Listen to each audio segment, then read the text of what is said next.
খিদিরপুরে ভয়াবহ অগ্নিকাণ্ড, পুড়ে ছাই হাজারের বেশি দোকান।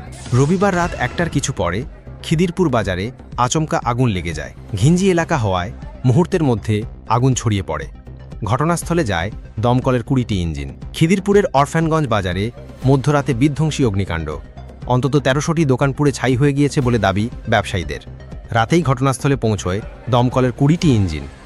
আপাতত আগুন নিয়ন্ত্রণে এলেও বিভিন্ন জায়গায় সকাল পর্যন্ত রয়েছে পকেট ফায়ার, যা নিভানোর কাজ করছে দমকল। অর্থাৎ আগুন এখনও পুরোপুরি আয়ত্তে আসেনি। স্থানীয়দের অভিযোগ, সঠিক সময়ে দমকল আসেনি। আগুন নিভানোর কাজ সঠিক সময়ে শুরু করা গেলে ক্ষতি আটকানো যেত। সোমবার সকালে ঘটনাস্থলে পৌঁছন দমকল মন্ত্রী সুজিত বসু। দমকলের বিরুদ্ধে অভিযোগ প্রসঙ্গে তিনি বলেছেন, একটা গাড়ি আসতে গেলেও তো কিছু সময় লাগে। ওয়াটগঞ্জ গার্ডেন রিচ থেকে দমকলের গাড়ি এসেছে। জীবন বিপন্ন করে কাজ করেন আমাদের লোকজন। তাছাড়া দোকান করার সময় অনেকেই ঠিকমতো নিয়ম মানেন না। আমি কাউকে দোষ দিচ্ছি না, একটা ঘটনা ঘটেছে, আমরা দেখব। স্থানীয় সূত্রে জানা গিয়েছে, রবিবার রাত ১টার কিছু পরে খিদিরপুর বাজারে আচমকা আগুন লেগে যায়। ঘিঞ্জি এলাকা হওয়ায় মুহূর্তের মধ্যে আগুন ছড়িয়ে পড়ে। এলাকার মানুষ ভালো করে বুঝে ওঠার আগেই আগুন ছড়িয়ে পড়ে গোটা বাজারে। স্থানীয় বাসিন্দারা আগুন নেভানোর চেষ্টা শুরু করেছিলেন, কিন্তু তাতে লাভ হয়নি।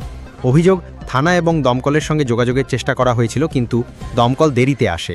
আগুন লাগার অন্তত ২ ঘন্টা পরে তা নেভানোর কাজ শুরু হয়।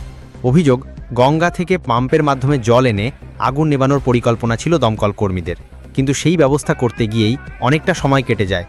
আরও ছড়িয়ে পড়ে আগুন।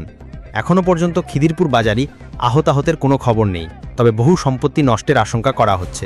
বহু দোকান পুড়ে গিয়েছে। খিদিরপুর বাজারের এক ব্যবসায়ী বলেন, প্রশাসন এবং দমকলে চূড়ান্ত ব্যর্থতার খেসারত দিতে হলো আমাদের। এখানে ১৩০০ ব্যবসায়ী আছেন, সকলের সব শেষ হয়ে গিয়েছে। ওয়াটগঞ্জ থানা আমাদের ফোনই ধরেনি।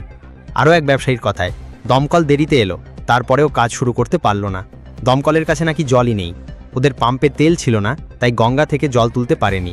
দোকানগুলি জ্বলছিল, দমকল সামনে দাঁড়িয়েছিল। স্থানীয় সূত্রে জানা গিয়েছে, বাজারে তেলের গুদাম ছিল, তার থেকে আগুন আরও বেশি ছড়িয়ে থাকতে পারে।